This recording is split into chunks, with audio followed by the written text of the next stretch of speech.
السلام عليكم ورحمة الله وبركاته.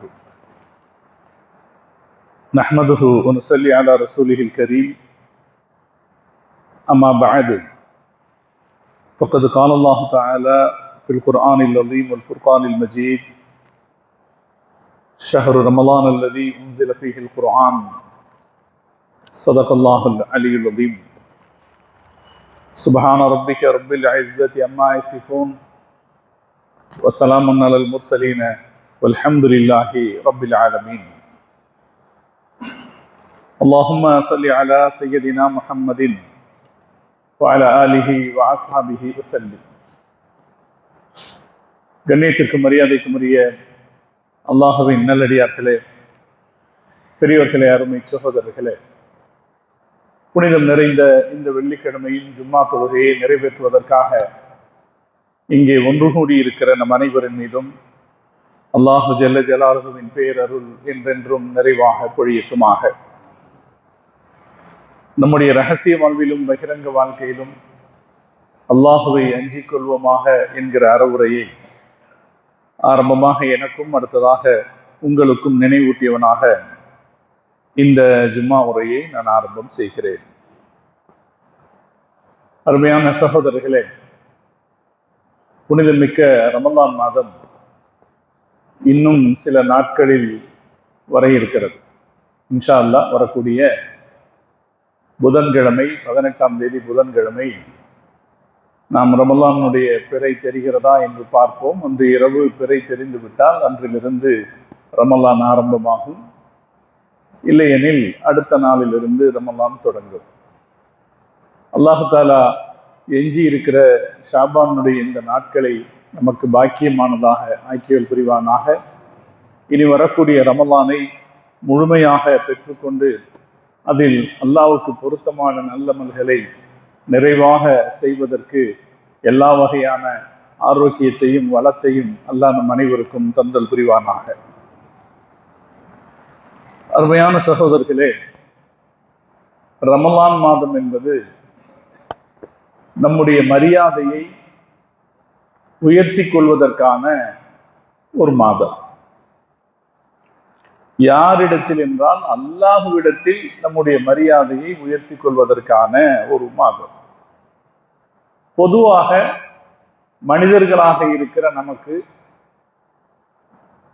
மற்ற மிருகங்களிடமிருந்து இருக்கிற வித்தியாசம் என்னன்னா, நாம சாப்பிட்டா போதும், தூங்குனா போதும் என்று இருக்க மாட்டோம். அதுக்கு மேல ஒரு மரியாதை நமக்கு கிடைக்கணும், வேணும்னு ஆசைப்படுவோம். இந்த உலகத்தில் மற்ற பிராணிகள் எதிர்பார்க்காத ஒன்று மனிதன் எதிர்பார்க்கக்கூடியது மரியாதையோடு வாழ வேண்டும் என்கிற ஆசை.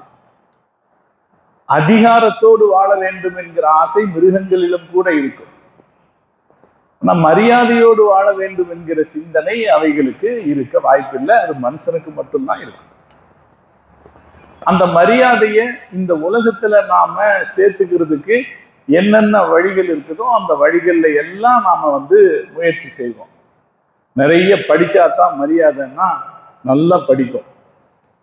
இன்னைக்கெல்லாம் சாதாரணமாக முஸ்லிம் இளைஞர்களிடத்துல நம்ம இயல்பா சொல்ற பழக்கம் என்னன்னா, உனக்கு மாப்பிள்ளை தேடும் போது கூட உன்கிட்ட ஒரு டிகிரி இருந்தா தான் நல்ல பொண்ணு கிடைக்குது. படிப்பு இல்லைன்னா பசங்களுக்கு பொண்ணு கிடைக்கிறது இல்லை. காரணம், பிள்ளைங்க எல்லாம் நல்லா படிச்சிருக்காங்க. அதனால உனக்கு படிப்பு வேணும்னா கூட, உனக்கு பொண்ணு வேணும்னா கூட ஒரு டிகிரி இருந்தா தான் பொண்ணு கிடைக்கும்னு சொல்லி நம்ம பசங்களை ஆர்வப்படுத்துறோம். படிப்புங்கிறது ஒரு மரியாதை, சந்தேகமே இல்லை. அழிக்க முடியாத, கவர்ந்தெடுக்க முடியாத ஒரு மரியாதை. அதே போல காசு பணமும் ஒரு மரியாதை தான், அதுலேயும் சந்தேகம் இல்லை. எவ்வளவு பணம் வச்சிருக்கிறோன்றத பொறுத்து தான் இந்த உலகத்துல நமக்கான இடம் தீர்மானிக்கப்படுது. அதை நம்ம வெளிப்படுத்துறதுக்கு என்ன வழி உண்டோ எல்லாம் செய்வோம். கையில ரேடோ வாட்சி கட்டுறதுல இருந்து, ஏன் ரேடோ வாட்சி கட்டுறாங்க, அதனுடைய பிரயோஜனம் என்னன்னு நமக்கு ஏதாவது வித்தியாசம் இருக்கா? நீங்க 350 ரூபாய்க்கு வாட்ச் வாங்கி வச்சா அது என்ன நேரத்தை காட்டுதோ அதே வாட்ச், அதே இதுதான் 3.5 லட்சம் ரூபா கொடுத்து வாங்கணும், அதே வாட்ச் தான் காட்ட போகுது.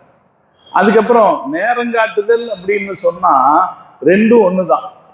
350 ரூபா வாட்ச் ஒண்ணுதான், 3.5 லட்சம் ரூபா வாட்ச் ஒண்ணுதான். அதுக்கு அப்படி இப்ப ஏன் நம்ம அவ்வளவு காசு கொடுத்து வாங்குறோம்? அது நம்முடைய மரியாதையை சம்பாதிச்சு கொடுக்கிற ஒரு காரணி. கையில ரேடோ வச்சு கட்டியிருந்தோம்னா பாக்குறவன் கொஞ்சம் மதிப்பா பார்ப்போம். கையில ஐபோன் வச்சிருக்கிறாங்க, ஐபோன் 1.25 லட்சம் ரூபாய்க்கு போன் வாங்குறோம், 10,000 ரூபாய்க்கே நல்ல போன் கிடைக்கும். அதை விட்டுட்டு 1.25 லட்சம் ரூபாய் கொடுத்து ஐபோன் வாங்குறதுக்கு சில பேருக்கு அதை பயன்படுத்துற மிகச்சில பேருக்கு அதனுடைய பயன்கள் பயன்படும், அதனுடைய நன்மை பயன்படும். பல பேருக்கு அதுல என்ன பிரயோஜனம் இருக்குன்னே தெரியாது, ஆனா வாங்கி வச்சிருப்போம். எதுக்காக? அது நம்முடைய மரியாதைக்குரிய விஷயம். இதெல்லாம் விட வீடுகள்ல அலங்காரம் பண்ணி வைக்கிறோம், அதுவும் நம்முடைய பெருமைக்காக. வீடுகள்ல மாற்றுறதுக்குன்னு நம்முடைய இந்து சகோதரர்கள், அது மாற்று மத சகோதரர்கள் வீடுகள்ல மாற்றுறதுக்குன்னு பெயிண்டிங் வாங்கி வைப்பாங்க. ஒன்னும் இல்லை, செவுத்துல தொங்கிட்டு இருக்க பெயிண்ட். அதுக்கான விலை மதிப்புன்னு பார்த்தோம்னா மிஞ்சி போனா ஒரு 2000 ரூபாய் கூட மதிக்க முடியாது பெயிண்ட். ஆனா அந்த பெயிண்டிங்க பல கோடி ரூபாய்கள் கொடுத்து வாங்கி வைப்பவர்கள் இருக்கிறார். ஒரு பெயிண்ட், ஒரு ஆர்ட், கெஸ்டவ் கிளிம்ப் அப்படிங்கிற ஒருத்தர் வரைஞ்ச ஒரு ஓவியத்தை $180 மில்லியன், 1 மில்லியன்னாலே 10 லட்சம், 180 மில்லியன்னா 1,80,00,000 கொடுத்து அந்த பெயிண்டிங்கை வாங்கி வீட்டுல மாட்டிருக்கிறாங்க. எதுக்காக? அதை மாற்றினா அது ஒரு பெருமிதம், தன்னுடைய பெருமிதத்தை காட்டுவதற்காக. நம்ம எல்லாம் பார்க்கிற ஒரு ஓவியம் இருக்கு, லியோனார்டோ டாவின்சின்ற அவர் வரைஞ்ச ஒரு ஓவியம், ஒரு பொம்பளை சிரிக்கிற மாதிரி ஒரு போட்டோ, சாதாரணமா ஒரு போட்டோ பிரபலமா பார்ப்பீங்க, ஓவியங்கள்ல ரொம்ப பிரபலமான ஓவியம். அந்த ஓவியத்தினுடைய மதிப்பு 450 மில்லியன், அதாவது 4,500 மில்லியன், 4,500 கோடி மதிப்புள்ள ஒரு படம். இப்படி வீட்டுல மாற்ற படத்துக்கு அதிக காசு கொடுத்து வாங்கி வைக்கிறோம்.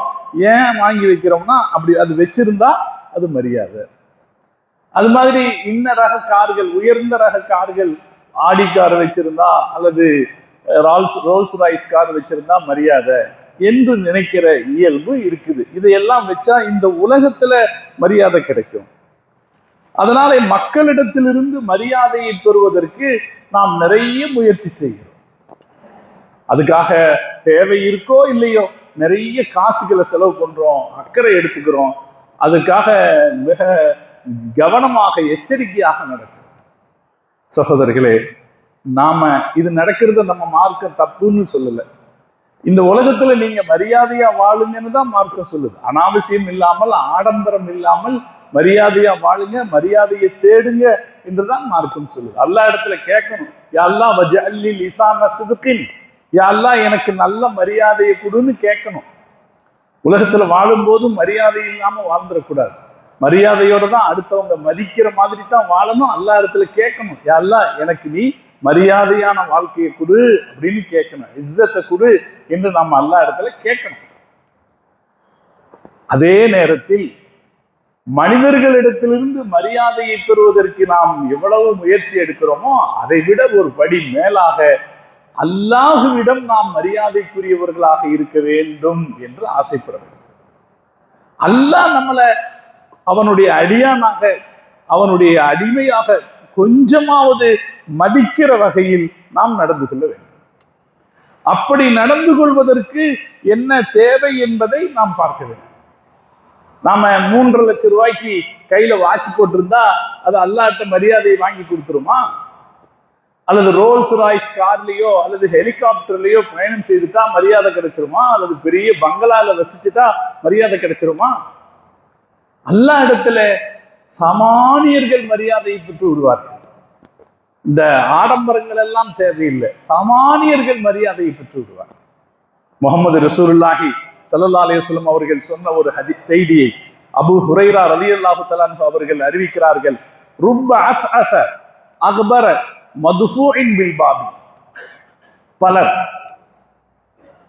தலைவிரி கோலமாக இருக்கிறார்கள், புழுதி படர்ந்து இருக்கிறார்கள், வாசலில் தடுத்து நிறுத்தப்படுகிறார்கள். அப்படின்னா அவங்கள்ட்ட எந்த வசதியும் இல்லை, தலை சீவிக்கிறதுக்கு கூட அவங்கள்ட்ட வசதி இல்லை, துணி மாற்றி நல்ல துணி போட்டுக்கிறதுக்கு கூட அவங்கள்ட்ட வசதி இல்லை, ஒரு மதிக்கப்படுற அளவுல கூட அவங்கள்ட்ட வசதி இல்லை. வாசலில் தடுத்து நிறுத்தப்படுபவர்களாக பலர் இருக்கிறார்கள்.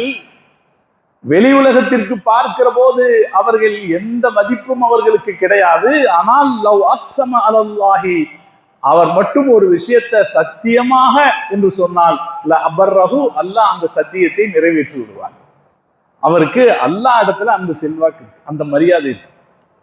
ஏன்னா யாரு வாசலில் தடுத்து நிறுத்தப்படுவார், உள்ள வராதீங்க, அங்கேயே நில்லுங்க என்று வாசலில் தடுத்து நிறுத்தப்படுவார். அல்லது அழைக்கப்பட மாட்டார், ஒரு நிகழ்ச்சிக்கு அழைக்கப்பட மாட்டார். இன்னைக்கெல்லாம் வந்துங்க நம்ம சமூகம் இந்த மயக்கத்துக்கு ஆளாயிருக்கு.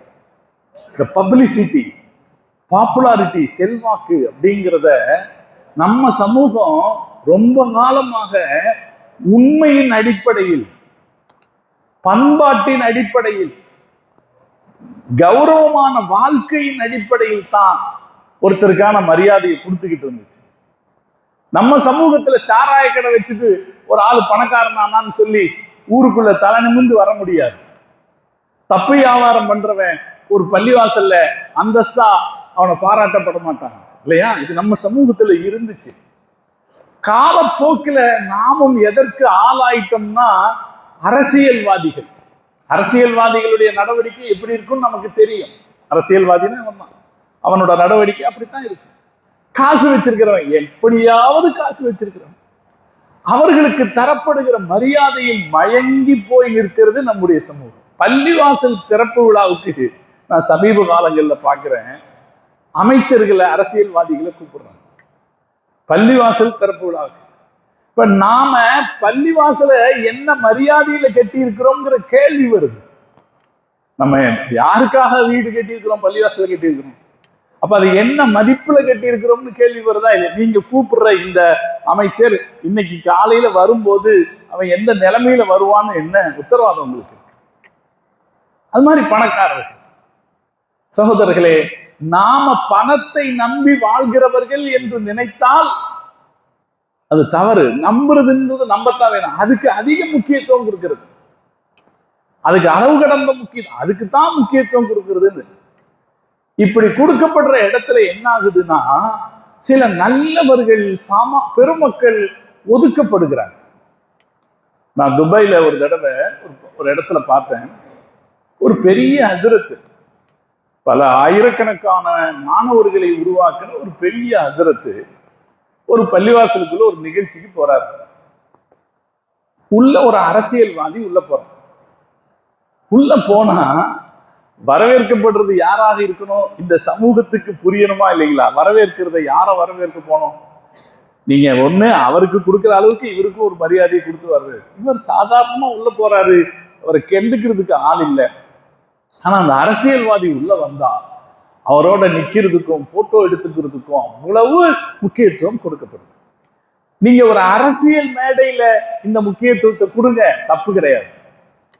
இது பள்ளிவாசல் அல்லவா?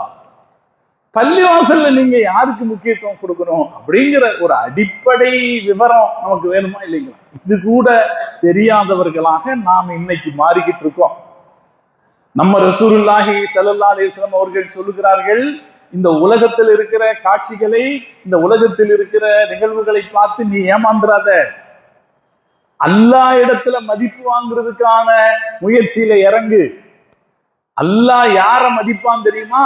உலகத்தில் பார்ப்பதற்கு சராசரி தோற்றத்தில் இருக்கிற, தலை சீவுவதற்கு சக்தி இல்லாத, நல்ல துணி போட்டுக் கொள்வதற்கு வசதி இல்லாத, பலராலும் விரும்பி அழைக்கப்படா முடியாத நிலையில் இருக்கிற சாமானிய மனிதர் இருக்காரே, அவர் சத்தியமாக அப்படின்னு சொல்லி ஒரு வார்த்தையை சொல்லிட்டா அல்லாஹ் அவர் சொன்ன சத்தியத்தை அல்லாஹ் ஏற்றுக்கொள்வார். நபி ஸல்லல்லாஹு அலைஹி வஸல்லம் சஹாபாக்கள் இர்பால் இப்னு சாரியா, அலி ரலியல்லாஹு இவங்களோட சஹர் சாப்பிட்டுக்கிட்டு இருந்தாங்க. சாப்பிட்டுட்டு இருக்கும்போது பிலால் ரலியல்லாஹு தஆலா அங்க வந்து பார்த்தாங்க. பார்த்துட்டு அவங்க சொன்னாங்க, யார் ரசூலுல்லாஹ், அது ரசூலுல்லாஹ் கடைசி நேரத்துல சாப்பிட்டாங்க. சாப்பிடுறதுக்குன்னு பெருசா ஒண்ணும் கிடைக்காது எல்லா நேரத்திலையும். பேரிச்சம்பழமும் பாலும் தான் கிடைக்கும். அன்னைக்கு ஒரு ஆட்டு சப்பை கிடைச்சது. நபி ஸல்லல்லாஹு அலைஹி வஸல்லம் அவர்கள் ஆட்டு முன் சப்பையை விரும்பி சாப்பிடுவாங்க. அன்னைக்கு கிடைச்சது. அதனால அந்த சப்பையை சாப்பிட்டுக்கிட்டு இருக்காங்க இந்த கடைசி நேரம். பிலால் ரலியல்லாஹு தஆலா அன்ஹு வந்தாங்க. வந்துட்டு, அல்லாஹ்வின் தூதரே, தொழுகைக்கு பாங்கு சொல்ல நேரம் ஆயிடுச்சு அப்படின்னு சொன்னாங்க. சொல்லிட்டு அவர் பக்கத்தில் இருந்த ஒரு அன்சாரி பெண்மணியினுடைய வீட்டுக்கு மேலே ஏறி போய் பாங்கு சொல்லிட்டார். சொல்லிட்டு திரும்பி வந்து பார்க்கிறாரு, நபி ஸல்லல்லாஹு அலைஹி வஸல்லம் சாப்பிட்டுட்டு இருக்காங்க. சாப்பிட்டுட்டு இருக்கிறது பார்த்த உடனே அவர் சொன்னார், வல்லாஹி லக்கத அஸ்பஹத யா ரசூலல்லாஹ், அல்லாஹ்வின் தூதரே, பொழுது விடிஞ்சிருச்சு. அல்லாஹ்வின் தூதரே, அல்லாஹ்வின் மீது ஆணையாக, அல்லாஹ்வின் மீது ஆணையாக பொழுது சுபஹ் நேரம் வந்துருச்சு யா ரசூலல்லாஹ் அப்படின்னு சொன்னாங்க. இப்ப நபி ஸல்லல்லாஹு அலைஹி வஸல்லம் சொன்னாங்க, வரல, இன்னும் நேரம் ஆகல, நீங்க பாங்கு சொல்லிட்டீங்க, நீங்க பாங்கு சொல்லிட்டீங்க. ஏன்னா இன்னைக்கு மாதிரி வாட்ச் பார்த்து சொல்றதுக்கு இல்லையே, ஒரு கணிப்புல தானே பாங்கு சொல்லுவாங்க. நீங்க பாங்கு சொல்லிட்டீங்க, பொழுது ஆகல, ஆனா நீ அல்லாஹ்வின் மீது ஆணையாகன்னு சொன்னீங்க இல்லையா, உங்களுக்கான மரியாதையிலே அல்லாஹ் தஆலா பொழுதை விடிய வச்சுட்டான். வல்லாஹி லக்கத அஸ்பஹத, அல்லாஹ்வின் மீது ஆணையாக அப்படின்னு சொல்லி காலையில வந்துருச்சுன்னு சொன்னீங்க இல்லையா, அப்படி நீங்க அல்லாஹ் மேல சத்தியம் பண்ணதுனால அல்லாஹ் இப்ப பொழுதை விடிய வச்சுட்டான் என்று முஹம்மது ரசூலுல்லாஹி ஸல்லல்லாஹு அலைஹி வஸல்லம் அவர்கள் சொன்னார்கள்னு ஒரு செய்தி இருக்கு. அப்ப நமக்கு அது சர்ற செய்தி என்ன? பிலால் ரலியல்லாஹு தஆலா அன்ஹு யாரு? நீக்ரோ இனத்தை சார்ந்தவர், சமூகத்தில் எந்த மரியாதைக்கும் பெறாதவர் என்று அடையாளப்படுத்தப்படக்கூடியவர், ஒரு அடிமையாக இருந்தவர். நபி ஸல்லல்லாஹு அலைஹி வஸல்லம் அவர்கள் அவர் விஷயத்தில் சொல்றாங்க, நீங்க சத்தியம் பண்ணி சொன்னீங்க, அல்லாஹ் அதற்காக சூரியனை, அல்லாஹ் அதற்காக பொழுதை விடிய செய்து விட்டான், சுபஹ் நேரத்தை தந்து விட்டான் என்று முஹம்மது ரசூலுல்லாஹி ஸல்லல்லாஹு அலைஹி வஸல்லம் அவர்கள் சொன்னார். இதே போல இன்னும் ஒரு செய்தி இருக்கு. ருபை பின்து நுலர் அப்படிங்கிற ஒரு அம்மா, அவங்களுடைய பணியாளராக இருந்த ஒரு வேலைக்கார பொண்ணை அடிச்சாங்க. ஏதோ கோபத்துல அடிச்சுட்டாங்க. அதுல முன் பல்லு உடைஞ்சு போச்சு.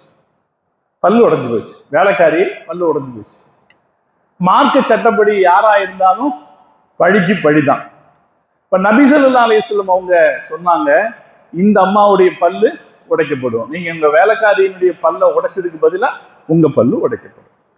இப்ப இந்த ருபை பின்து நுலர்னுடைய சகோதரர் அங்க இருந்தாரு, அனஸ் இப்னு நுலர் ரலியல்லாஹு தஆலா, ரொம்ப அருமையான சஹாபி. அந்த சஹாபி என்ன செய்தாரு, அவருக்கு ஆதங்கம், தன்னுடைய சகோதரியினுடைய பல்லு உடைக்கப்படும்ன்ற அந்த ஆதங்கத்துல அவர் என்ன சொன்னாரு, வல்லாஹி யா ரசூலல்லாஹ், அல்லாஹ்வின் தூதரே, அது நிச்சயம் கூடாது, அல்லாஹ்வின் தூதரே, அது நிச்சயம் கூடாது, என் சகோதரியின் பல்லா உடைக்கப்படும் அப்படின்னு கேட்டாங்க. அப்படி கேட்டபோது நபி ஸல்லல்லாஹு அலைஹி வஸல்லம் சொன்னாங்க, நீங்க அல்லாஹ்வுடைய சட்ட விஷயத்துல, ஸல்லல்லாஹு அலைஹி வஸல்லம் உங்களுக்கு புரிஞ்சிருச்சு, இவரை அல்லாஹ்வுடைய தீர்ப்பை எதிர்த்து பேசல, தன் சகோதரியின் மீது இருக்கிற அன்புனால இதுக்கு ஏதாவது ஒரு மாற்றம் கிடைக்கலாம் அப்படின்னு எதிர்பார்த்திருந்தார். கொஞ்ச நேரத்துல என்னாச்சுன்னா, அந்த வேலைக்கார பொண்ணுடைய ஆட்கள் வந்து பதிலுக்கு பதிலா அந்த பொண்ணோட பல்லு உடைக்க வேணாம், அதுக்கு பதிலா நீங்க வந்து ஏதாவது காசு நஷ்ட ஈடு கொடுத்தா போதுமானது என்று சொன்னார். அப்படி சொன்ன போது அதற்கு பிறகு நபி ஸல்லல்லாஹு அலைஹி வஸல்லம் சொன்னாங்க, இது அல்லாஹ்வுடைய ஏற்பாடு, நீங்க ரொம்ப நல்ல மனுஷர், நீங்க அல்லாஹ்வின் மீது ஆணையாகன்ற ஒரு வார்த்தையை சொன்னீங்க இல்லையா, அப்படி சொன்னதற்காக, அப்படி சத்தியம் செய்து சொன்னதற்காக அல்லாஹ் செஞ்ச ஏற்பாடு, இன்ன மின் இபாதில்லாஹி, அல்லாஹ்வுடைய அடியார்களில் சிலர், லவ் அக்ஸம அலல்லாஹி, அவர்கள் அல்லாஹ்வின் மீது சத்தியம் செய்து சொன்னால் லஅபர்ரஹு, அல்லாஹ் அதை நிறைவேற்றி தந்து விடுவான் என்று ஸல்லல்லாஹு அலைஹி வஸல்லம். இப்ப சாமானிய மனிதர்கள் அல்லாஹ் இடத்துல பெரும் மரியாதையை பெற்றவர்களாக இருப்பார்கள். ரசூல் ஸல்லல்லாஹு அலைஹி வஸல்லம் அவங்க சொன்னாங்க, நான் மிஅராஜுக்கு போகும்போது எனக்கு முன்னாலே நான் பிலாலுடைய காலடி சத்தத்தை கேட்டேன் என்று ஸல்லல்லாஹு அலைஹி வஸல்லம் சொன்னார். இன்னி சமிஅத்து தஃபன அலைக பைன யதைய ஃபில் ஜன்னah. பிலாலே, நான் சொர்க்கத்திற்குள் நுழைகிற போது எனக்கு முன்னால் உங்களுடைய காலடி சப்தம் என் காதுகளில் விழுந்தது என்று பெருமானார் ஸல்லல்லாஹு அலைஹி வஸல்லம் சொன்னார். இப்ப இதெல்லாம் எதுக்கு அடையாளம்னா, அல்லாஹ்கிட்ட மரியாதையை வாங்குறதுக்கு நமக்கு காசு பணம் அல்லது வேற அரசியல் அதிகாரம் அல்லது வேற ஆள்பலம் அப்படிங்கிற அதெல்லாம் இல்லை. அல்லாஹ்கிட்ட சாமானிய மனிதர்கள் கூட மதிப்பை பெற்றுவிட முடியும்.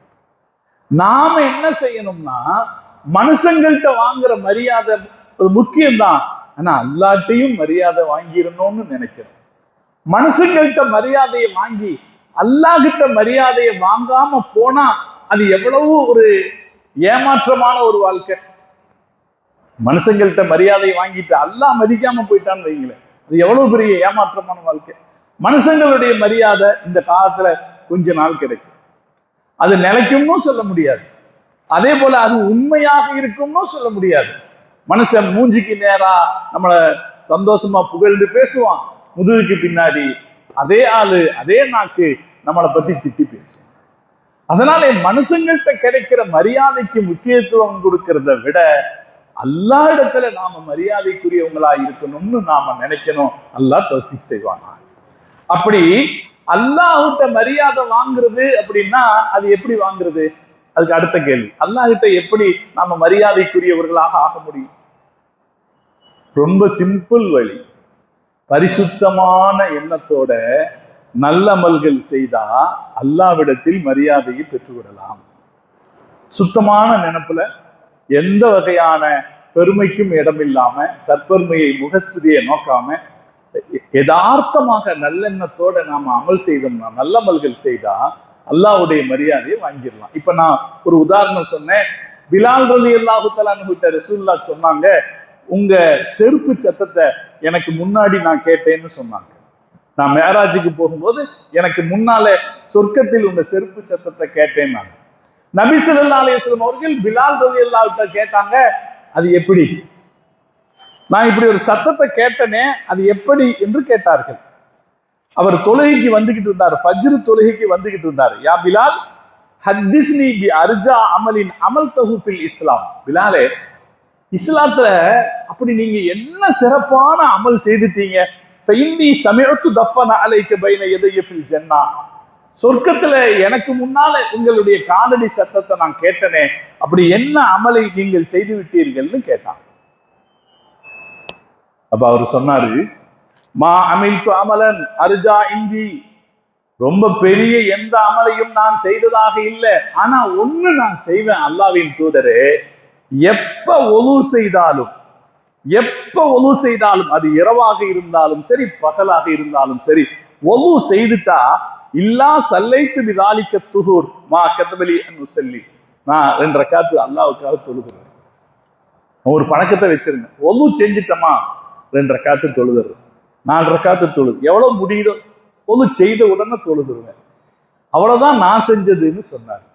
சகோதரர்களே, ஒரு மனிதர் சாதாரண நிலையில் மக்களால் அதிகம் விரும்பப்படாத நிலையில் இருக்கிற ஒரு மனுஷரு, அவர் மனசுக்கு பரிசுத்தமான எண்ணத்தோட செஞ்ச இந்த சில ரக்காத்து தொழுகைகள் அல்லாஹ் இடத்தில் அவருடைய மரியாதையை எந்த அளவுக்கு உயர்த்தி இருக்கிறது என்பதை பார்க்க. இது நமக்கு ஒரு பெரிய பாடம். அல்லாஹ் இடத்துல பெரிய மரியாதையை வாங்குறதுக்கு நாம மார்க்கத்துக்காக ஜிஹாது செய்து ஷஹீத் ஆகணுங்கிற அவசியம் கிடையாது. அது ஒரு தேவைக்கு நடந்தால் அது மரியாதை. ஆனா அதுதான் அல்லாஹ் இடத்துல மதிப்பு பெறுவதற்குன்றது இல்லை. சாதாரணமா 2 ரக்காத்து தொழுது இந்த மரியாதையை அவங்க வாங்கிட்டாங்க. இது போல மார்க்கத்துல பல அறிஞர்களுடைய கருத்து இருக்கு. அவங்க அல்லாஹ் இடத்துல பெரிய மரியாதையை பெற்றிருப்பாங்க. சாதாரணமா முடிஞ்ச சில நல்ல அமல்களை செஞ்சிருப்பாங்க. எப்படி செஞ்சிருப்பாங்கன்னா, பரிசுத்தமான இதயத்தோடு அவர்கள் செய்திருப்பாங்க.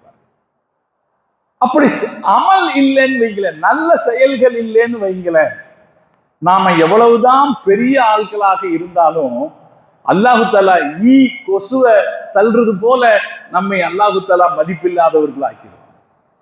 இந்த உலகத்துல ஈக்கும் கொசுவுக்கு ஏதாவது மரியாதை இருக்கா?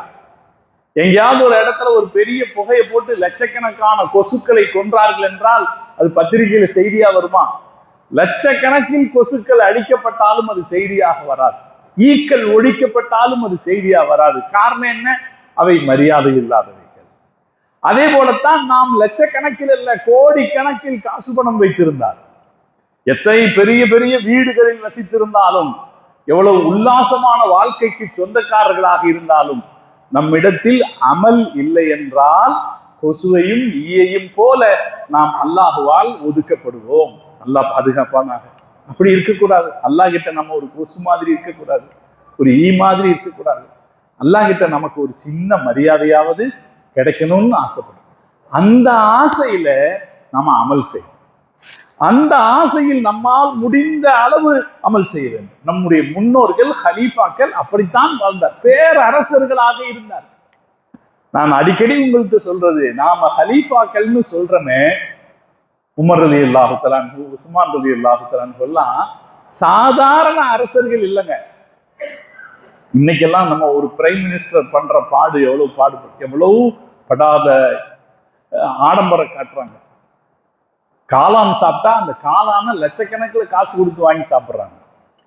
ஒரு கோட்டு போட்டா அதை லட்சக்கணக்கில் செலவு பண்ணி போடுறாங்க. ஒரு விருந்து சாப்பிட்டா அந்த விருந்துக்கு அவ்வளவு லட்சக்கணக்கில் செலவு பண்றாங்க. இப்ப அமெரிக்கா அதிபர்னு சொல்றவர் கூட நம்முடைய ஹலீஃபாக்களோடு ஒப்பிடும்போது மிக சாதாரணமானவர்கள். ஹஸரத் உமர் ரலியல்லாஹு தஆலா அவங்க இன்னைக்கு இருக்கிற 25 நாடுகளின் அரசர். அதுவும் எப்படி அரசர்? அவர் உயிர் இருக்கிற வரைக்கும் நீங்க வெளியே போங்கன்னு யாரும் அவரை சொல்லல. வெளியே போங்க தேர்தல் வச்சு அவர் வெளியே தள்ள முடியல. அவ்வளவு உயிர் இருக்கிற காலம் வரைக்கும், கடைசி நிமிஷம் வரைக்கும் அரசராக இருந்தவர். உஸ்மான் ரலியல்லாஹு தஆலா அதற்கும் மேற்பட்ட பரந்த நிலப்பரப்பு கப்பல் படையை வச்சு அடுத்த கண்டங்களில் ஆட்சியை கைப்பற்றியவர். ஆப்பிரிக்க கண்டத்தில் ஆட்சி செய்தவர். ஆசிய கண்டத்தில் மட்டுமல்ல, கண்டம் கடந்து ஆப்பிரிக்க கண்டத்தில் ஆட்சி செய்தவர் உஸ்மான் ரலியல்லாஹு. இவ்வளவு பெரும் மனிதர்கள். நம்ம சொல்லும் போது உமர் ரலியல்லாஹு தஆலா சாதாரணமா சொல்லிடுறோம், உஸ்மான் ரலியல்லாஹு தஆலா சாதாரணமா சொல்றோம். ஆனா அவங்க அவ்வளவு சாதாரணமானவர்கள், பேரரசர்கள். ஆனால் இவ்வளவு பேரரசர்களாக இந்த உலகத்தில் வாழ்ந்தாலும் அதை பெருசுன்னு நினைக்காம அல்லாஹ்கிட்ட மரியாதை வாங்கணும், அதுதான் பெருசு என்று வாழ்ந்தார். உமர் ரலியல்லாஹு தஆலா அவர்களை பற்றி வரலாறு சொல்கிறது. உரிஃப பிஷித்தத்தி இஜ்திஹாதி ஃபகான யப்கி. அழுதுகிட்டே இருப்பார் அரசர். 22.5 லட்சம் கிலோமீட்டர்களை ஆட்சி செய்த அரசர். ஃபகான யப்கி, அழுதுகிட்டே இருப்பாரு. ஹத்தா யுராஃபி வஜ்ஹி ஹத்தானி மினத் துமு. அவருடைய கன்னத்துல கண்ணுல இருந்து தண்ணி வடிஞ்சு 2 அடையாள கோடுகள் அவருடைய கன்னத்தில் பதிகிற அளவுக்கு அழுதுகிறார். ஹஸரத் உமர் ரலியல்லாஹு அவங்க கத்தியால் குத்தப்பட்டு உயிருக்கு போராடி கொண்டிருக்கிற நேரத்திலேயும் கூட அல்லாஹ் தன்னை மன்னித்து விட வேண்டுமே, இவ்வளவு காலம் தான் செய்த பணிகள் தனக்கு பாதகமாக இல்லாமல் சாதகமாக வேண்டுமே என்று அழுது கொண்டிருந்தார். அப்ப அவங்க செய்த ஆட்சியின் நிலப்பரப்பின் விஸ்தீரணம் அவர்களுக்கு பெருமை தரவில்லை. அல்லாஹ் நம்மளை மதிக்கணுமே என்பதுதான் அவர்களுக்கு முக்கியமாக இருந்தது. ஹஸரத் உஸ்மான் ரலியல்லாஹு தஆலா பரந்துபட்ட பேரரசின் ஆட்சியாளர். அவரு குர்ஆன் ஓதிக்கிட்டே தான் இருப்பார். எந்த அளவுக்கு குர்ஆன் ஓதுவார்னா, அவருக்கே முஸ்ஹப்னு பேர் வச்சுட்டாங்க. இப்ப இந்த குர்ஆன் நம்ம சொல்றோமே, சாதாரணமா அது இப்ப உள்ள பழக்கமா, இப்ப உள்ள நடைமுறை தான். நம்ம என்ன சொல்லுவோம், குர்ஆன் எடுங்கிறோம். நம்ம சின்ன பிள்ளைகளா இருக்கும்போது அல்லது இளைஞர்களுக்கு தெரியும், முற்காலத்துல எல்லாம் குர்ஆன்னு சொல்ல மாட்டோம், 30ஆம் ஜுஸ்ன்னு சொல்லுவோம் அல்லது முசாஃப்னு சொல்லுவோம் இல்லையா? அதுதான் கரெக்டான பேரு. இதுக்கு என்ன பேர் இருக்கிறதுக்குன்னா அதுக்கு பேர் முஸ்ஹப். அப்துல்லாஹ் இப்னு மஸ்ஊத் ரலியல்லாஹு தஆலா குறிப்பிட்ட பேர் முஸ்ஹப். குர்ஆன் எழுதப்பட்ட ஏடு. குர்ஆன் எழுதப்பட்ட ஏடு. அதுதான் நம்மளை பொறுத்த வரைக்கும் குர்ஆன்ங்கிறது இதயத்திலே இருக்கு. குர்ஆன் எங்க இருக்கு? அடிப்படையில இதயத்துல இருக்கு. அது கருத்தாகவும் எழுத்தாகவும் சேர்ந்து இருக்கிறது. வெறும் எழுத்துக்கு மட்டும் என்ன பேர் கிடையாது, குர்ஆன்னு பேர் கிடையாது. அதனால நம்முடைய முன்னோர்கள் இந்த குர்ஆன்னு சொல்ல மாட்டாங்க, முஸ்ஹப், குர்ஆன் எழுதப்பட்ட ஏடு என்றுதான் சொல்லுவாங்க. இப்பதான் நம்முடைய பழக்கத்துல, இப்பதான் நமக்கு எந்த ஒழுங்கு விதி வித்தியாசம் எல்லாம் ஒண்ணும் இல்லையே. குரான் குரான்னு சொல்ற பழக்கம் வந்துருச்சு. அது ஒரு பக்கம் இருக்கட்டும். ஹசரத் உஸ்மான் ரலியல்லாஹு தஆலா அன்ஹுவ மக்கள் என்ன சொல்லுவாங்களாம், தோ முஸ்ஹாஃப் போகுதும்பாங்க. அந்த அளவுக்கு எப்போதும் குரானையே கையில் வைத்திருப்பார்கள். கடைசியில அவர்கள் வெட்டப்படுகிற நேரத்தில் கூட குரான் ஓதிக்கொண்டுதான் இருந்தார். அவர்கள் குரான் ஓதிக்கொண்டிருக்கிற போதுதான் எதிரிகள் அவருடைய வீட்டுக்குள்ளே காம்பவுண்ட் சுவர் ஏறி குதித்து உள்ளே போய் அவருடைய தலையை வெட்டினார்கள். அவருடைய ரத்தம் அவர் ஓதிக்கொண்டிருந்த குர்ஆனில் பட்டது. அந்த ரத்தம் பட்ட பிரதி, குர்ஆனுடைய பிரதி இன்றும் பாதுகாப்பாக தாஷ்கண்ட் நகரத்தில் வைக்கப்பட்டிருக்கிறது. இன்னைக்கும் அந்த குர்ஆனுடைய பிரதி இருக்கு. அதனை பல காப்பி எடுத்து உலகத்தின் பல பாகத்திலும் வைத்திருக்கிறார். நாங்கள் எகிப்துக்கு சென்ற போது அங்கே இந்த குர்ஆனுடைய பிரதியை பார்க்கிற வாய்ப்பு கிடைச்சது. அங்க உமர் ரலியல்லாஹு தஆலா அவர்களுடைய ரத்தம் பெற்ற இந்த குர்ஆனுடைய பிரதி எடுத்து அப்படியே ஜரா காப்பி எடுத்து வச்சிருக்காங்க. உஸ்மான் ரலியல்லாஹு தஆலா பெரும் ஆட்சியாளராக இருந்தாலும் கூட அவர் எப்படி இருந்தார்னா குர்ஆன் ஓதிக்கிட்டே இருப்பார். காரணம் என்ன? இந்த உலகத்தில் பெற்றிருக்கிற இந்த மரியாதை பெருசல்ல, அல்லாஹ்விடத்தில் மரியாதைக்குரியவனாகிவிட வேண்டும் என்கிற சிந்தனை தான் காரணம். நம்ம மார்க்க அறிஞர்கள் அதனாலதான் என்ன நினைப்பாங்கன்னா, இந்த உலக வாழ்க்கை ஏன் வேணும் அப்படின்னா அமல் செய்யறதுக்கு இது உதவுது. வாழ்க்கையை ஆசைப்படுவாங்க. எதுக்குன்னா இங்கதான் என்ன இருக்குது, சஜதா செய்யறதுக்கு வாய்ப்பு கிடைக்குது. உயிர் இருக்கிறதுனாலதான் சஜதா செய்யறதுக்கு வாய்ப்பு கிடைக்கும், குர்ஆன் ஓதுறதுக்கு வாய்ப்பு கிடைக்கும், இஅ்திகாஃப் இருக்கிறதுக்கு வாய்ப்பு கிடைக்கும். அமல் செய்யறதுக்கான வாய்ப்பு இருக்கிறதுனாலதான் இந்த உலகம் எங்களது விருப்பத்திற்குரியதாக இருக்கிறது என்று முன்னோர்கள் சொல்வார்கள். அவங்க ஒரு வார்த்தை இருக்கு, லவ்லல் லைல் மா அஹ்பப்துல் பகா, இரவு மட்டும் இல்லை என்றால் நான் உலகத்தில் வாழ ஆசைப்பட மாட்டேன். அறிஞர்கள் சொல்ல இரவு இல்லைன்னு வைங்கள, நான் ஆள ஆசைப்பட மாட்டேன். ஏன்னா இரவு இருக்கிறதுனாலதான் நான் தொழுக முடியுது, ராத்திரியில தொழுக முடியுதுங்கிற ஒரு காரணம் தான் நான் இந்த உலகத்துல வாழணும்னு ஆசைப்படுறதுக்கு காரணம் என்று அறிஞர்கள் சொல்வாங்க. அதனாலே நாம அல்லாஹ் இடத்துல மதிப்புக்குரியவர்களாக வாழ ஆசைப்படணும். அல்லாஹ் இடத்துல மதிப்பில்லாத கொசுவை போல நாமும் மனிதர்களாக வாழ்ந்து மனிதர்களாக மௌத்தாகி அல்லாஹ்வுடைய முன்னிலையில் செல்லுகிற போது ஒரு கொசுவை போல மதிப்பில்லாதவர்களாக போய்விடக்கூடாது. மதிப்புள்ளவர்களாக ஆகணும்னா அதுக்கு ஒரு வழி என்ன? அமல் செய்வது தான். ஒவ்வொரு நாளையும் அல்லாஹ் நமக்கு தௌஃபீக் செய்யும். ஒவ்வொரு நாளையும் ஃபர்லான இபாதத்துக்களை செய்திருங்க. ஃபர்லான இபாதத்துக்களை செஞ்சுட்டா அடிப்படையில மரியாதைக்குரிய மனுஷனாயிட்டோம். 5 நேரம் தொழுகைய நேரத்துல தொழுதுட்டா அடிப்படையில நம்ம மரியாதைக்குரிய மனுஷன். அதற்கு மேல நன்மைகள் நாம செய்வோம் என்றால் அல்லாஹ்விடத்தில் இன்னும் அதிக மரியாதை நாம் பெற்றுக்கொண்ட மனிதர்களாகிவிட முடியும். நாம் அப்படி ஆசைப்படணும். 5 நேரம் தொழுதுட்டோமா அடிப்படையில மரியாதை. 5 நேரம் தொழுகலையா அடிப்படை மரியாதைக்கும் நாம் தகுதியற்றவர்கள். நேரத்தோடு கலா இல்லாமல் 5 வக்து தொழுவதற்கான ஒரு வாய்ப்பு நமக்கு கிடைச்சதுன்னா மரியாதைக்குரிய அல்லாஹ் இடத்துல நாம துஆ கேட்கணும், செய்யணும். அது நம்முடைய பிரதான டியூட்டி, நம்முடைய பிரதான கடமை என்ன? இந்த 5 வக்து தொழுகையை அந்த நேரத்துல தொழுகிறது. அது அல்லாஹ்விடத்தில் நம்மை அடிப்படையில் மரியாதைக்குரியவர்களாக ஆக்கும். அதற்கு மேலையும் நாம என்ன செய்யணும்? நன்மைகளை சேர்த்துக் கொள்ள முயற்சி செய்யணும். எப்ப முயற்சி செஞ்சா போதும்? அடிப்படை தேவைகள் செய்ததுக்கு போல சாப்பிடணும். மனுஷ வாழ்க்கையில அடிப்படை தேவை என்னங்க? சாப்பிடுறது, தூங்குறது, மற்ற சுகமாக இருக்கிற காரியங்கள்ல ஈடுபடுறதெல்லாம் அடிப்படை தேவைகள். அடிப்படை தேவைகளுக்கான நேரம் போகவும் எவ்வளவோ நேரம் இருக்கா இல்லையா? அந்த நேரத்துல முடிஞ்ச சில நல்லமல்களை செய்து கொள்ள நாம் முயற்சி செய்யணும். நமக்கு ஏதாவது ஒரு நோக்கம் இருந்துச்சுன்னு வைங்களேன், அடிப்படை தேவைகளை கூட மறந்துடுவோம். ஒரு ஆளு தீபாவளிக்கு வியாபாரம் பண்றாருன்னு வைங்க, கடை வச்சிருக்காரு, தீபாவளிக்கு வியாபாரம் பண்றாரு, அல்லது பெருநாள் வியாபாரம் பார்க்கிறாருன்னு வைங்க. காலையிலிருந்து கடையில் இருப்பார். இடையில ஒரு சாயா குடிக்கிறதுக்கு கூட நேரம் இருக்காது. மதிய சாப்பாட்டையெல்லாம் மறந்துடுவார். ராத்திரி எப்போ வருவார். அப்ப அவருக்கு ஒரு நோக்கம் இருக்கும் போது அடிப்படை தேவைகளை கூட அவர் விட்டு விடுகிறார். சில நேரத்துல ராத்திரி நேரம் சரக்குகளை வாங்க போக வேண்டி இருக்கும், அல்லது சரக்குகளை ஒழுங்குபடுத்துறதுக்காக இருக்கும். அந்த சரக்கு, ஏன்னா அப்பதான் காலையில எந்திரிச்ச உடனே வியாபாரம் செய்ய முடியும்னு இருந்தா ராத்திரி தூக்கத்தையும் மறந்துடுவார். சரியாரா இல்லையா? ஒரு நோக்கம் வாழ்க்கையில் வருகிற போது அடிப்படை தேவைகளை விட்டு விட்டு கூட உழைக்கிற மனப்பான்மை நம்முடையது. இந்த பள்ளிக்கூடத்துல 10th 12th எக்ஸாம் இருக்கிற பசங்க படிக்கிற இடத்துல நீங்க அந்த பசங்களை எங்கேயாவது கூப்பிட்டு பாருங்க, கல்யாண வீட்டுக்கு சாப்பிட வாங்கன்னு கூப்பிட்டு பாருங்க, வரமாட்டான். நான் படிக்கணும்னு சொல்லுவான். படிக்க விரும்புற பையன். ஏன்?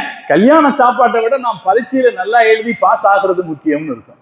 அப்ப நாம ஒரு நோக்கோடு செயல்படுகிற போது என்ன ஆயிரும், அடிப்படை தேவைகளை கூட ஒரு பக்கம் ஒதுக்கி வைத்து விட்டு அந்த நோக்கத்திற்கு நாம வாய்ப்பு கொடுக்கிறது யதார்த்தம். அப்படி இருக்க நாம வாழ்க்கையில பிரதானமாக இதை நினைச்சோம்னு வைங்கள, நான் அல்லாஹ் கிட்ட மரியாதைக்குரியவர்களாக ஆகணும்னு நினைச்சா அதுக்குன்னு நம்ம உழைப்போமா இல்லைங்களா?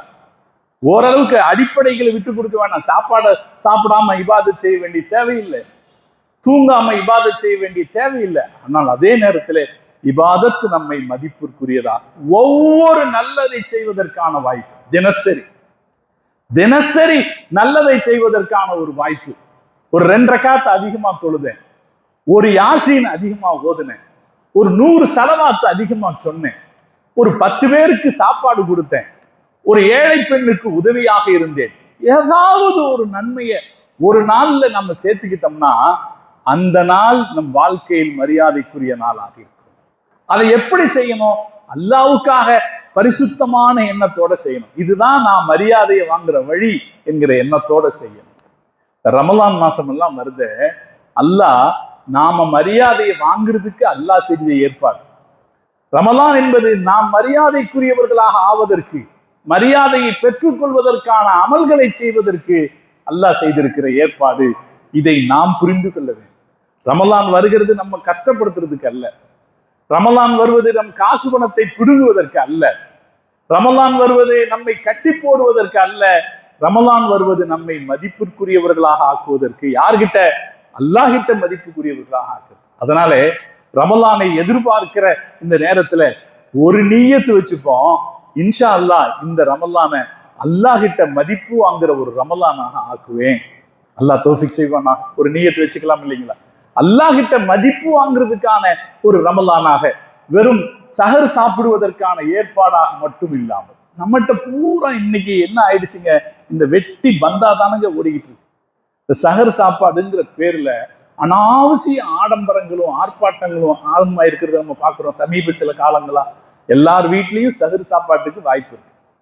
நீங்க ஒரு சமூகமா கூடி சேர்ந்து வாழ்ற இடத்துல ஒரு சமூகமா கூடி சாப்பிடுறதுக்கு ஒரு ஏற்பாடுன்னு நினைச்சு செஞ்சா அது வேற. அனாவசியத்துக்கான ஏற்பாடு. எல்லா ஆணும் பொண்ணும் ராத்திரி இங்கிருந்து அங்க, அங்கிருந்து இங்க தெரு தெருவாக தேடி போகிற இளைஞர்கள் எப்படி ஆயிட்டாங்கன்னா, எந்த ரோட்ல எவ்வளவு சாப்பாடு போடுறாங்கன்னு தேடி போற அளவுக்கு ஒரு மரியாதை குறைவான ஒரு செயலாக மாறி இருக்கா இல்லைங்களா? அது இங்க என்ன சாப்பாடு போடுறாங்க, அங்க என்ன சாப்பாடு போடுறாங்க. அப்ப நாம நன்மை செய்யறோமா தீமை செய்யறோமா? இல்லாதவர்களுக்கு கொடுக்கிறது தானே நன்மை. நம்ம மார்க்கத்துல இருந்துகிட்டு அர்த்தமில்லாத வேலையை நம்ம செய்யலாமா? நம்ம மார்க்கம் ஏதாவது ஒரு விஷயத்த அர்த்தம் இல்லாம செய்ய நமக்கு சொல்லி இருக்கா? நன்மை இல்லாத காரியத்தை நமக்கு மார்க்கம் சொல்லி இருக்கா? இப்ப நாம ஒரு சின்ன வார்த்தை பேசுறதா இருந்தா கூட, வாய் வார்த்தை பேசுறதா இருந்தா கூட நல்ல வார்த்தை தானே பேசணும். அப்ப காசு செலவு பண்றது, வேற காரியங்கள் செய்யறதுன்னா யோசிக்கிறோமா இல்லைங்களா? நல்லதை செய்யணும், பண்புள்ளதை செய்யணும், அல்லாஹ்விடத்துல மரியாதையை வாங்குற காரியங்களை செய்யணும். அதற்கு நாம இந்த ரமலானை எல்லா நிலையிலும் நாம் பயன்படுத்தி கொள்ள வேண்டும். அதுல பிரதானமான ரமலானுடைய அமல் நோன்பு. ரமலானுடைய பிரதானமான அமல் என்ன? நோன்பு. ரமலான் வந்துருச்சுனாலே எதுக்கு வருது? நோன்புக்கு தான். நோன்பு இந்த உலகத்தில் அல்லாஹ்வுக்காக அடியார்கள் செய்கிற வணக்கங்களில் ஆக உன்னதமானது. அபூ உமாமா ரலியல்லாஹு தஆலா அன்ஹு அவர்கள் அறிவிக்கிற ஒரு ஹதீஸ் இருக்கிறது. அபூ உமாமா ரலியல்லாஹு தஆலா அன்ஹு அவங்க சொல்றாங்க, ரசூலுல்லாஹ் என்ன ஒரு யுத்தத்துக்கு அனுப்புனாங்க. நான் ரசூலுல்லாஹ் கிட்ட போய் கேட்டேன், அல்லாஹ்வின் தூதரே, நான் திரும்பி வரக்கூடாது, ஷஹீத் ஆயிருந்தோம், உதுல்லாஹ் அலி ஷஹாதா, நான் ஷஹீதாக வேண்டும் என்று நீங்க துவா செஞ்சு அனுப்புங்க. எல்லாரும் என்ன சொல்லுவாங்க? நான் சலாமத்தா திரும்பி வரணும், துவா செஞ்சு அனுப்புங்க. இவரு நான் ஷஹீத் ஆகணும், நீங்க துவா செஞ்சு அனுப்புங்க. நபி ஸல்லல்லாஹு அலைஹி வஸல்லம் கையேந்துறாங்க. அல்லாஹும்ம சல்லிம்ஹு வ கன்னிம்ஹு, யா அல்லாஹ் இவரை நீ சலாமத்தா திருப்பி அனுப்பு, இவருக்கு நிறைய லாபங்களை கொடுத்து அனுப்பு அப்படின்னு துவா செய்றாங்க.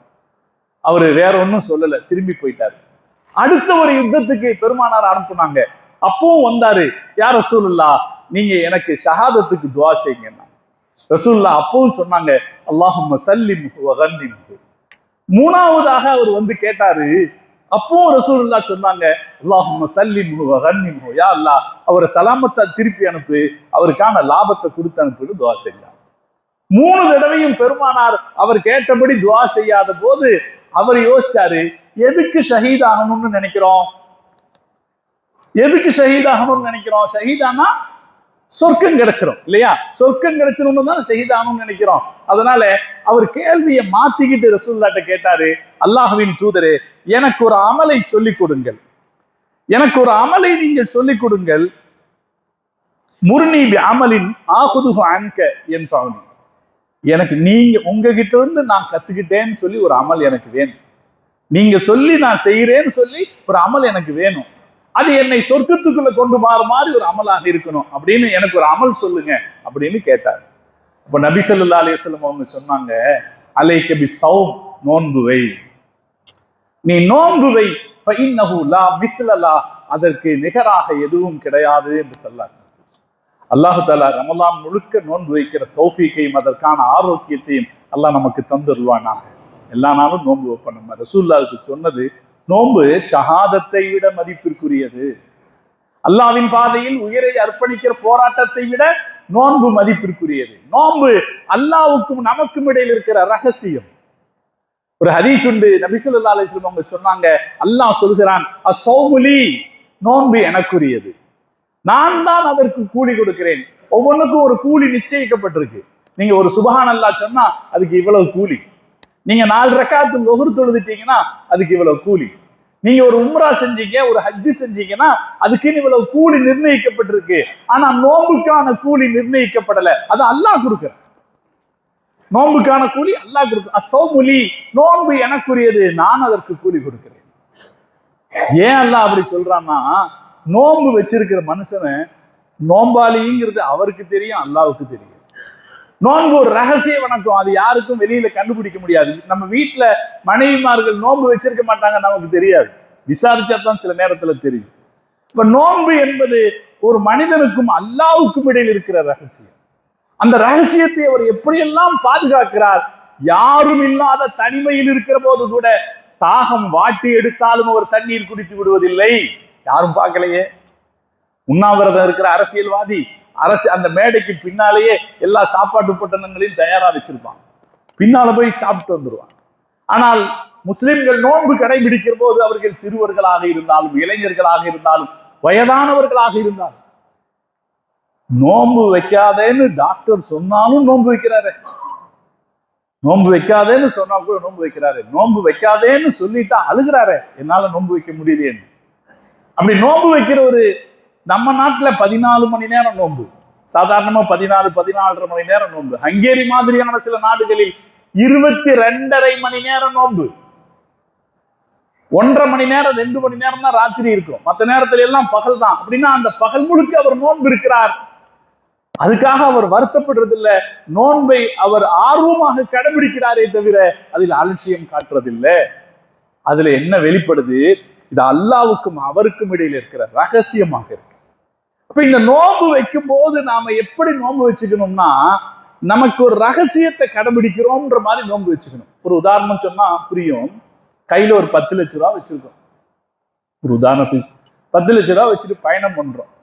எப்படி போவோம்? நம்ம ஜோப்ல இருக்கு 10 லட்சமோ 5 லட்சமோ கையில எடுத்துட்டு போறோம்னு வைங்க, எவ்வளவு எச்சரிக்கையா போவோம்? நம்ம யாருக்கும் தெரியாது, ரகசியம் நமக்கு மட்டும்தான் தெரியும். இப்ப இந்த படுத்துறங்கும் போது, எந்திரிக்கும் போது யாரும் பக்கத்துல வந்துட்டா எப்படி வச்சிருப்போம்? அதுல ஒரு கவனம் வச்சிருப்போமா இல்லையா? ஒரு ரகசியம் நம்மிடத்தில் இருக்கிற போது அந்த ரகசியத்தை பராமரிப்பதற்கு நாம எவ்வளவு அக்கறையும் உணர்வுகளையும் எடுத்துக்குவோமோ, எச்சரிக்கை எடுத்துக்குவோமோ, அதே போல இந்த நோன்பு என்கிற ரகசியத்தை பராமரிக்கிறதுக்கு நாம உணர்வையும் அக்கறை எடுத்துப்போம். அல்லாஹ் தௌஃபீக் செய்வானா. நம்ம நோன்பு வைக்க போறோம், நிச்சயமா நோன்பு வைக்கத்தான் போறோம். ஆனா அலட்சியமா இருந்துடும். நோன்பு வைக்க காலையில எந்திரிச்சு சகர் செய்யறதும் மதியானம் சாயந்தரமா நான் நோன்பு திறக்கிறதும் தான் அந்த நோன்புனுடைய அடையாளம் என்று ஆகிவிடக்கூடாது.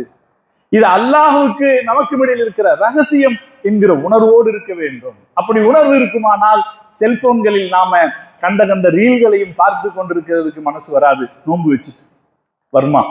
நோன்பு வச்சுட்டு ரீல் பார்த்துக்கிட்டு நேரத்தை போக்குறோம்னா எதுவும் தேவையில்லாததை பார்க்க மனசு வருமா? தேவையில்லாததை பேச மனசு வருமா? தேவையில்லாத இடத்திற்கு சுற்றி போக மனசு வருமா? வராது இல்லையா? அது நாம நினைவில் வைக்க வேண்டிய விஷயம். நோன்பு அல்லாஹ்வுக்கும் நமக்கும் இடையில் இருக்கிற ஒரு ரகசியம்.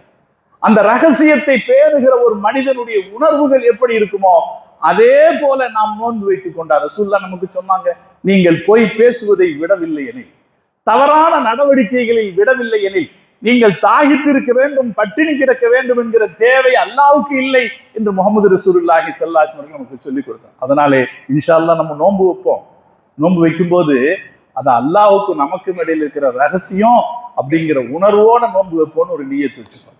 நான் ஆரம்பத்தில் சொன்னது போல ரமலான் வரப்போகிறது. இந்த ரமலான் அல்லாஹ் நம்மை மதிக்கிற ரமலானாக இருக்க வேண்டும். அல்லாஹ் நம்ம மதிக்கிற அளவுக்கு இந்த ரமலான்ல நம்ம அமல் செய்யணும். அதுல பிரதானமானது நோன்பு.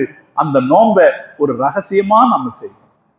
அதற்கு அடுத்து சிறப்பானது இரவு நேர வணக்கங்கள். முஹம்மது ரசூலுல்லாஹி ஸல்லல்லாஹு அலைஹி வஸல்லம் சொன்னார்கள், மன் காம ரமலான ஈமான வஹ்திசாபன், யார் ரமலானுடைய இரவுகளில் ரமலானுடைய பொழுதுகளில் ஈமானோடும் அல்லாஹ் நமக்கு கூலி தருவான் அப்படிங்கிற ஈமான் நம்பிக்கையோடும், அல்லாஹ் அந்த அது நமக்கும் கிடைக்கும் அப்படிங்கிற எதிர்பார்ப்போடும் யார் இரவு நேரங்களில் நின்று வணங்குகிறார்களோ அவர்களுடைய பாவங்கள் மன்னிக்கப்படும் என்று ரசூலுல்லாஹி ஸல்லல்லாஹு அலைஹி வஸல்லம் சொன்னார்கள். அதையும் நாம செய்யணும். நான் மீண்டும் சொல்கிறேன், நாம ஒரு உறுதியை எடுத்துக்குவோம். அலட்சியமா போயிட வேணாம். ரமலான் வருது, ஏதோ அது போயிடும்னு போயிட வேணாம். பகல் காலங்கள்ல நோன்பு வைப்போம், இரவு நேரத்துல நின்று வணங்கும். தராவீஹ் தொழுகை நடக்கும், தராவீஹ் தொழுகையில போவோம், அங்க நின்று தொழுவோம். சில நேரத்துல வியாபாரம் மற்றும் போக்குவரத்து காரணமாக முடியலன்னா தனியாவது தொழுதுக்கிறோம். தனியாகவாவது நம்ம அதிகப்படியான நஃபில்களை செய்து நான் அல்லாஹ்விடத்தில் மரியாதையை பெறுவேன் என்று நாம் நினைத்துக்கிறோம். ரமலானுடைய அமல்களில் அடுத்து பிரதானமான அமல் குர்ஆன் ஓதுதல். ஹஸ்ரத் ஷாஃபி ரஹ்மத்துல்லாஹி அலைஹி ரமலானில் அவர்கள் 60 குர்ஆன் ஓதுவார்கள் என்று வரலாறு சொல்கிறது. காலையில ஒரு குர்ஆன், ராத்திரி ஒரு குர்ஆன், 60 குர்ஆன். இமாம் அபூ ஹனீஃபா ரஹ்மத்துல்லாஹி அலைஹி அவர்கள் 63 குர்ஆன் ஓதுவார்கள் என்று அவரை பற்றி வரலாறு சொல்கிறது. காலையில ஒரு குர்ஆன், ராத்திரி ஒரு குர்ஆன். 30 நாளுடைய தராவீஹ் தொழுகைகள்ல 3 குர்ஆன், முதல் பத்துல ஒரு குர்ஆன், 2வது பத்துல ஒரு குர்ஆன், 3வது பத்துல ஒரு குர்ஆன், 63 குர்ஆன் ஓதுவார்கள் என்று வரலாறு சொல்கிறது. அல்லாஹ் ரமலானுடைய சிறப்பை சொல்கிற போதே இது குர்ஆன் அருளப்பட்ட மாதம் என்கிறான். ஷஹ்ரு ரமலான் அல்லதி உன்சில ஃபீஹில் குர்ஆன், குர்ஆன் அருளப்பட்ட மாதம். அதனால நிறைய குர்ஆன் ஓதும். அல்லாஹ் இடத்துல மதிப்பு வாங்குறதுக்கான வழி நிறைய குர்ஆன் ஓதும். ஒரு நியத்து செஞ்சுக்கோ, ஒரு குர்ஆன் ஓதுவேன், 2 குர்ஆன் ஓதுவேன், நியத்து வச்சுக்கலாம். இல்ல குர்ஆன் ஓத தெரியாது, யாசீன் ஓத தெரியும்னா யாசீன் நான் ஒரு 100 யாசீன் ஓதுவேன், 200 யாசீன் ஓதுவேன் அப்படின்னு ஒரு நியத்து வச்சுக்கலாம். யாசீனும் கூட ஓத தெரியாதுன்னா எது எனக்கு ஓத தெரியுமோ அதை நான் திருப்பி ஓதுவேன். குர்ஆன் அல்லாஹ்வோடு நம்மை பிணைக்கிற கயிறு. ஹஸ்ரத் அலி ரலியல்லாஹு தஆலா அவர்கள் சொன்னார்கள், ஹபுலுல்லாஹில் மதீன், வானத்திலிருந்து பூமிக்கு தொங்கிக் கொண்டிருக்கிற அல்லாஹுவின் கயிறு. குர்ஆன் ஓதுகிற போது அதன் ஒரு முனையில் நாம் இருக்கிறோம், இன்னொரு முனையிலே அல்லாஹ் இருக்கிறான். அப்ப அந்த நியத்தோட நம்ம நிறைய குர்ஆன் ஓதுவது ரமலானை மதிப்பிற்குரியதாக்குகிற செயல். ரமலான்ல அதுக்கு அடுத்து சிறப்பான வேலை என்னன்னா அடுத்தவங்களுக்கு உதவி செய்யுது. அதுக்கு நபி ஸல்லல்லாஹு அலைஹி வஸல்லம் அவர்கள் நிறைய சொன்னாங்க. ஒரு நோம்பாளிக்கு நீங்க நோன்பு துறக்க கொடுத்தீங்கன்னா ஜிப்ரீல் அலைஹிஸ்ஸலாம் உங்களோட முசாஃபஹா செய்வார்னு சொன்னாங்க ரசூலுல்லாஹ். லைலத்துல் கத்ர்ல நீங்க ஒரு நோம்பாளிக்கு நீங்க நோன்பு திறக்க கொடுத்தீங்கன்னா லைலத்துல் கத்ர் அன்னைக்கு ஜிப்ரீல் அலைஹிஸ்ஸலாம் உங்களோட முசாஃபஹா செய்வார்னு ஸல்லல்லாஹு அலைஹி வஸல்லம். நோன்பு திறக்க கொடுக்குதல் அப்படின்னு மட்டும் இல்லாம என்னென்ன வகைகளில் அடுத்தவர்களுக்கு நம்மால் முடிந்த உதவிகளை நம்ம செய்யணும். குறிப்பாக நம்முடைய குடும்பத்தில் இருக்கிற ஏழைகளும் ரமலானுடைய காலத்தில் சிரமப்படாத அளவுக்கான உதவிகளை செய்ய முடியும் என்றால் அதை நாம செய்வோம். அதுவும் நாம அல்லாஹ்விடத்தில் மரியாதையை பெறுவதற்கான ஒரு வழி. யோசிச்சு பாருங்க. நம்ம மட்டும் சாப்பிட்டோம், நம்ம மட்டும் துணி எடுத்துட்டோம், நம்ம மட்டும் சந்தோஷமா இருக்கோம், நம்ம சொந்தம் ஒரு பக்கம் மகிழ்ச்சி இல்லாம இருக்குது. அடிப்படையான மகிழ்ச்சிக்கான உத்தரவாதம் தர வேண்டியது நம்முடைய பொறுப்பு இல்லையா? முடிஞ்ச வரைக்கும் அதை முன்கூட்டியே செய்திடணும். பலரும் என்ன செய்யறதுன்னா லைலத்துல் கத்ர் அன்னைக்கு தான் கொடுக்கறதுன்னு இருக்காங்க. அப்படி அல்ல. நீங்க எங்களுடைய சொந்தக்காரங்களுக்கு யாரெல்லாம் நான் இப்பவே கொடுத்துட்றேன், ரமலானுக்கு முன்னையே அவர்கள் ரமலானை சுகமாக கழிப்பதற்கான வசதி வாய்ப்பை நான் முன்கூட்டியே கொடுத்துட்றேன்னு கொடுத்தா நிச்சயம் அல்லாஹ் அந்த நன்மையை தருவானே தவிர ஒருபோதும் அல்லாஹ் நன்மைகளை குறைக்க மாட்டான். எனவே சகோதரர்களே, நம்மால முடிஞ்ச நன்மைகளை நாம உதவிகளை பிறருக்கு முடிஞ்ச வகையில செய்வோம். முன்கூட்டி செய்ய முடிஞ்சா முன்கூட்டியே நம்ம செஞ்சிருவோம். 27ஆம் கிழமை வரைக்கும் நம்ம காத்துட்டு இருக்க வேணாம். ஜகாத்து கொடுப்பதாக இருந்தாலும் சரி, சதக்கா கொடுப்பதாக இருந்தாலும் சரி, அதை முன்கூட்டி கொடுத்துருவோம். ஆனா கவனிச்சு செய்வோம். முடிஞ்ச ஒரு காரியத்தை செய்வோம். அல்லாஹ் கிட்ட மரியாதைக்குரியவர்களாக ஆகும். நம்ம கிட்ட வசதி கம்மியா தான் இருக்கு. ஒரு 5000 ரூபாய் அளவுக்கு தான் வசதி இருக்கும். ஒரு 500 ரூபாய் அதுல இருந்து எடுத்து கொடுத்தோம்னா அல்லாஹ் நம்ம மனசைத்தானே பார்ப்பான். கோடிகளில் கொடுக்கிறவர்களை போல நம்ம மனசுத்தானே அல்லாஹ் பார்ப்பான். 500 ரூபாய் கொடுத்தாரு, இவர் எனக்காக ரமலானை மதிச்சு 500 ரூபாய் கொடுத்தாரு அப்படின்னா அது அல்லாஹ் இடத்துல மரியாதைக்குரிய ஒரு செயலாக இருக்கு. அதே போல நல்லமல்கள் எவ்வளவு முடியுமோ அந்த அளவுக்கு செய்வோம். நபி ஸல்லல்லாஹு அலைஹி வஸல்லம் அவர்கள் நமக்கு நிறைய இது விஷயத்தில் வலியுறுத்தி இருக்கிறார்கள். ஒரு முடிவு செய்வோம், இன்ஷா அல்லாஹ் ரமலான் வரப்போகுது. இன்ஷா அல்லாஹ் புதன்கிழமையிலிருந்து ரமலான் வரும். இந்த ரமலானை அல்லாஹ் கிட்ட மரியாதையை வாங்குறதுக்கு நாம் பயன்படுத்தி, மனுஷங்கள்கிட்ட மரியாதையை வாங்குற மாதிரி அல்லாஹ் கிட்டையும் நான் மரியாதை வாங்கணுமா இல்லையா? அல்லாஹ் கிட்ட நான் மரியாதைக்குரியவனாக இருப்பதற்கு இந்த ரமலானை பயன்படுத்திக்குவேன் என்கிற ஒரு தீர்மானத்தை எடுத்து இன்ஷா அல்லாஹ் செயல்படுத்துவோம். அல்லாஹ் அப்படி மரியாதையை பெற்றுக் கொள்வதற்குரிய தௌஃபீக்கை அல்லாஹ் நமக்கு தருவானாக.